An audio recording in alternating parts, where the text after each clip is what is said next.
అందరికీ నమస్కారం. దండుపాలెం బ్యాచ్ ఒక ఇంటిని మాత్రమే దోచుకునేది. మన సినిమాలో చూసాం, ఆ కర్ణాటకలో ఉన్నటువంటి దండుపాలెం బ్యాచ్. కానీ జగన్ బ్యాచ్ మాత్రం రాష్ట్రం మొత్తాన్ని దోచుకుంది. ఏ శాఖను మిగల్చకుండా దోచుకుంది. జగన్మోహన్ రెడ్డికి కానీ జగన్మోహన్ రెడ్డి బ్యాచ్కి కానీ దమ్ముంటే మీడియా ముందుకు వచ్చి మేము పలానా శాఖలో దోచుకోలేదు అని చర్చకు రాగలరా? ఇవాళ భారతదేశంలో ఏ రాష్ట్రంలో లేనట్టు రాష్ట్ర ముఖ్యమంత్రిగా నిన్ను ప్రజలు ఓడించారు.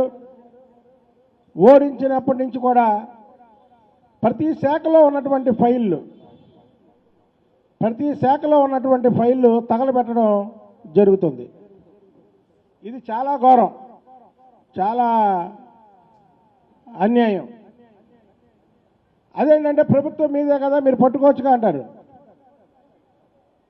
దొంగలు ఎలా రావాలి, ఎలా దోచుకోవాలో మీకు తెలుసు, ఎలా తగలబెట్టాలో తెలుసు.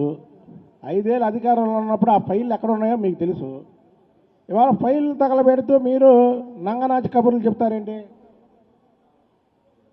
ఒక్క శాఖని కాదు, అన్ని శాఖల్లో కూడా అవినీతి జరిగింది. 2019 సంవత్సరానికి ఫైబర్ నెట్ సంస్థ జీతాలు 7 కోట్లు అయితే వాటిని 48 కోట్లుగా పెంచారు. ఆ శాఖ ఎండీగా ఉన్నటువంటి మధుసూదన్ రెడ్డి అన్నకి, స్వయాన్న అన్నకి సంవత్సరానికి 12 కోట్లు అప్పలంగా అప్పచెప్పాడు. ఎవరు అప్పసొమ్మని అలాగ అప్పచెప్తాడు? మధుసూదన్ రెడ్డి. అలాగా చెప్పుకుంటూ పోతే టీటీడీ ఫైల్ తగలబెట్టారు, అలాగే ఇరిగేషన్ ఫైల్ తగలబెట్టారు, అలాగే ఇప్పుడు ఉన్నటువంటి ఏదైతే రవాణా శాఖలో ఫైల్ తగలబెట్టారు, అలాగే వ్యవసాయ శాఖ ఫైళ్ళు, అనేక ఫైళ్ళు తగలబెడుతున్నారు. ఇది చూస్తూ ఉంటే రోజు తగలబెట్టుకుంటూ పోతూ దమ్ముంటే పట్టుకోండి. ఏది హైదరాబాద్లో మనం నిక్కర బ్యాచ్, బనీళ్ళ బ్యాచ్ అని వాళ్ళు ఒక సవాల్ ఇసురుతారు, మేము దొంగతనాలు చేస్తుంటాం, దమ్ముంటే పట్టుకోండి అని. ఇవాళ ఫైళ్ళు తగలబెడుతూ దమ్ముంటే పట్టుకోండి అని ఛాలెంజ్కి వచ్చే పరిస్థితి వైసీపీ నాయకులు వచ్చారు. నిన్న అంటాడు, కోడిగుడ్లకి ఈకలు లెక్కబెట్టే మంత్రి మా హయాంలోనే మేము పెట్టుబడులు తీసుకొచ్చాం, ఇప్పుడు ఈ ఓపెనింగ్ జరుగుతున్నాయి అంటాడు. ఒకవేళ అదే నిజమైతే మీ హయాంలో పరిశ్రమలు పెట్టడానికి జగన్మోహన్ రెడ్డిని చూసి భయపడ్డారు కాబట్టికే ప్రతి ఒక్కరు ఇవాళ చంద్రబాబు నాయుడు గారి హయాంలో పెట్టుబడులు పెట్టడానికి వస్తున్నారు. మీ హయాంలో ఒక్క పరిశ్రమ అన్నా ఇక్కడ కట్టి చూపించారా? అందులో ఉద్యోగ అవకాశాలు ఇచ్చారా? ఏ అవకాశాలు ఇలా రాకుండా రాష్ట్రాన్ని అధోగతి పాలు చేసింది జగన్ బ్యాచ్ కాదా? అసలు ఈ జగన్ బ్యాచ్ గురించి చెప్పాలంటే మనం మొన్నే చూసాం, జోగి రమేష్ కొడుకు అగ్రిగోల్డ్ ఆస్తులు అటాచ్మెంట్లో ఉన్నాయి, దొంగ సర్వే నెంబర్లతో రిజిస్ట్రేషన్ చేసి అమ్ముకున్నటువంటి వైనం. అలాగే ఆడుదాం ఆంధ్ర,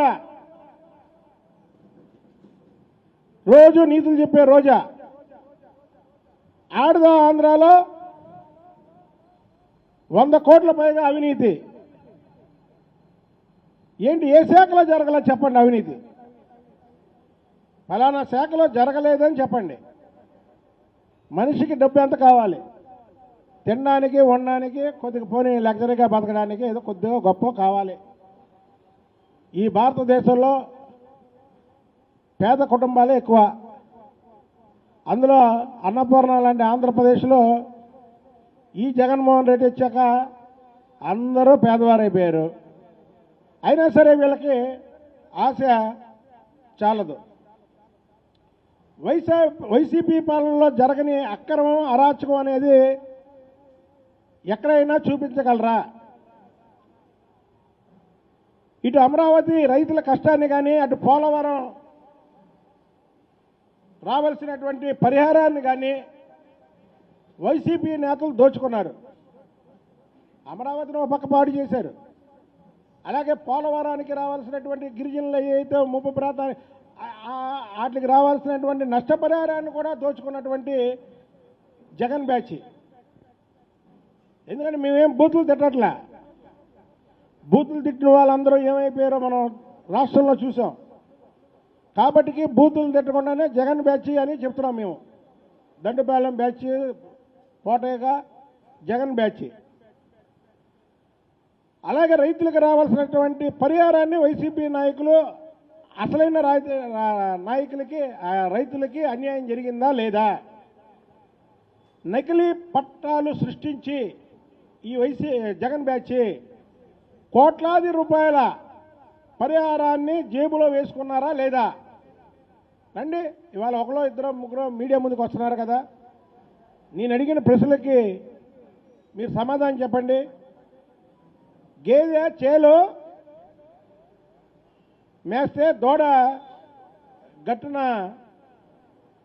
మేయదా అన్నట్టు జగన్ బ్యాచ్ ఇది ఉంది. అంటే జగన్మోహన్ రెడ్డి పెద్ద పెద్ద దోపిడీలు చేస్తుంటే అతను అధికారం అప్పచెప్పినటువంటి మంత్రులు కానీ, ఎమ్మెల్యేలు కానీ మా నాయకుడే తిన్నాడు, మేము తింటే తప్పేంటి అనుకునే సామెతగా మొత్తం కూడా దోచుకు తిన్నారు ఈ రాష్ట్రాన్ని. ఇవాళ చంద్రబాబు నాయుడు గారు లాంటి అనుభవం గల నాయకుడికే ఏంటి ఈ రాష్ట్రాన్ని ఇంత అధోగతి పాలు చేశారని బాధపడుతున్నటువంటి వైనం.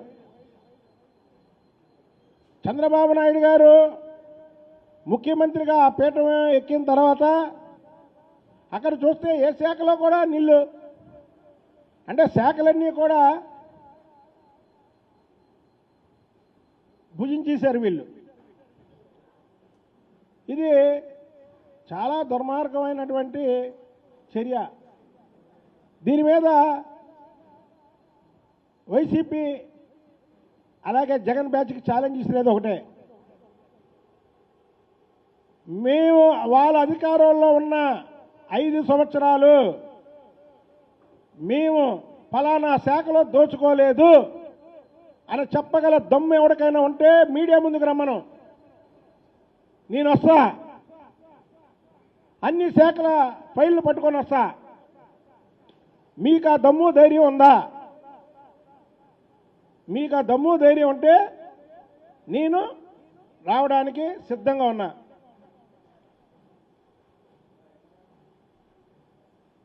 అసలుకి ఫైల్ దహనం చేయడం అనేది మనం ఎక్కడా చూడలేదండి. ఇది జగన్మోహన్ రెడ్డి ఆర్ట్. ఇది కొత్త కోణం తీసుకొచ్చాడు. ఏది అసలుకి ఏంటిది అనేది ప్రతి ఒక్కరికి తెలియని పరిస్థితి అయిపోయింది. ఏంటి ఫైల్ ఏంటి దగ్ధమేంటి, ఫైల్ ఏంటి దగ్ధమేంటి, అసలు ఈ శాఖ లేదు ఆ శాఖ లేదు. ఇది జగన్మోహన్ రెడ్డి ఆర్ట్. ఇది ఎవ్వరికి అర్థం కానటువంటి ఆర్ట్. మదనపల్లిలో సబ్ కలెక్టర్ కార్యాలయంలో దహనం చేశారు. సిఐడి విభాగంలో ఫైల్ దగ్ధం చేశారు. పోలవరం ఫైళ్ళు తాజాగా, అలాగే టీటీడీలో ఫైళ్ళు. అది ఫైల్ దగ్ధం ఏంటనేది ప్రజలకు అర్థం కాని విషయం. ప్రజలకు చెప్పేది ఏంటంటే ఫైల్ ఎందుకు దగ్ధం చేశారంటే వీళ్ళు విపరీతమైనటువంటి కరప్షన్ చేశారు ప్రతి శాఖలో. చేసి ఆ ఫైలుకు సంబంధించినటువంటి ఈరోజు మేము కొత్తగా వచ్చినటువంటి ప్రభుత్వం కానీ, ప్రభుత్వంలో ఉన్నటువంటి అధికారులు కానీ ఆ ఫైల్ తెస్తే ఇలా దొంగతనం మొత్తం కూడా బయటపడింది. అయితే ఏంటంటే ఆ దొంగతనం బయటపడి ఎక్కడ అరెస్టుకు వెళ్తామా అని ఫైల్ దగ్ధం చేస్తున్నారు. అదే మా ప్రజలు మీరు తెలుసుకోవాల్సిన విషయం ఏంటంటే వీళ్ళ బండారం బయటపడుతుందనే ఒక దీంతో ఫైళ్ళు దగ్ధం చేస్తున్నారు. కాబట్టికి వీళ్ళందరికి కూడా చంద్రబాబు నాయుడు గారు చెప్పారు, 2019లో అధికారులకు చెప్పారు, 2004 నుంచి 2009 వరకు వైఎస్ రాజశేఖర రెడ్డి ముఖ్యమంత్రిగా ఉన్న టైంలో జగన్మోహన్ రెడ్డికి ఆ రోజు సూట్ కేస్ కంపెనీల ద్వారా అవినీతి జరిగినటువంటి చాలామంది ఐఏఎస్లు జైలు పాలయ్యారు, మీరు జాగ్రత్తగా ఉండండి అని చిలక్క చెప్పినట్టు అధికారులకు కూడా చెప్పాడు. విన్నారా? మంచి మాటలు చెవును పడవు. చేసేవాళ్ళేమో జగన్మోహన్ రెడ్డి అధికారంలో ఉన్నటువంటి అధికారులు, చేయించేవాడేమో జగన్మోహన్ రెడ్డి బ్యాచ్. ఇవాళ ఏమైంది? ఒక్కొక్క అధికారి సస్పెండ్ అవుతున్నాడు, రేపు అందరూ జైలుకి వెళ్తారు. ప్రజాధనాన్ని దోచుకున్న ఏ వ్యక్తి కూడా రోడ్డు మీద తిరగడానికి అనర్హుడు. వాళ్ళు ముఖ్యమంత్రి పదవులు చేసిన ఐఏఎస్లు అవని, ఐపీఎస్లు అవని, ఎంఆర్ఓలు అవని, లేదా ఎమ్మెల్యేలు అవని, కార్పొరేటర్లు అవని, చైర్మన్లు అవని, ఎమ్మెల్సీలు అవని, ఏ వ్యక్తి అయినా సరే ప్రజాధనాన్ని దోచుకున్న ఏ వ్యక్తి అయినా సరే ప్రజల్లో తిరగడానికి అనర్హుడు. కాబట్టి జగన్మోహన్ రెడ్డి ప్రభుత్వంలో దోచుకున్న ప్రతి ఒక్కరూ కటకటాలు లెక్క పెట్టక తప్పదు అని తెలియజేస్తున్నాము. లాస్ట్ అండ్ ఫైనల్ ఒకటే చెప్తున్నా, నేను ఇసిరిన ఛాలెంజ్కి ఎవరైనా కట్టుబడి ఉంటారా? ఫలానా శాఖలో, ఈ రాష్ట్రంలో ఎన్నో శాఖలు ఉన్నాయి, ఒక్క శాఖలో అవినీతి జరగలేదని చూపించడానికి దమ్ము ఎవరికైనా ఉందా? ఉంటే నేనే వస్తా, ఆ శాఖకు సంబంధించిన ఫైల్ పట్టుకొని వస్తా. కాబట్టికే ఇది ప్రజాప్రభుత్వం. ప్రజాప్రభుత్వంలో ఒకటే గుర్తుపెట్టుకోండి, ఇవాళ చంద్రబాబు నాయుడు గారు ముఖ్యమంత్రిగా ప్రమాణ స్వీకారం చేసి దాదాపు 3 నెలలు కావస్తుంది. ఈ 3 నెలల్లో ఎక్కడైనా అవినీతి జరిగిందా? ఏ శాఖలోనూ అవినీతి జరిగిందా? జరగడానికే వీల్లేదు. ప్రజా సొమ్ముని కాపలా కాయడానికే ముఖ్యమంత్రి పదవి చంద్రబాబు నాయుడు గారికి. ప్రజల సొమ్ము దోచుకోవడమే జగన్మోహన్ రెడ్డికి ఆదర్శం. ముఖ్యమంత్రి పదవి ఆయనకు కావాలి. చంద్రబాబు నాయుడు గారికి ఏమో ప్రజా సొమ్ముని కాపాడడం కోసం ముఖ్యమంత్రి కావాలి. జగన్మోహన్ రెడ్డికి ప్రజా సొమ్ముని దోచుకోవడం కోసం ముఖ్యమంత్రి కావాలి. ఇది వీళ్ళిద్దరికీ ఉన్నటువంటి తేడా ప్రజలు గమనించాలని కోరుకుంటున్నారు.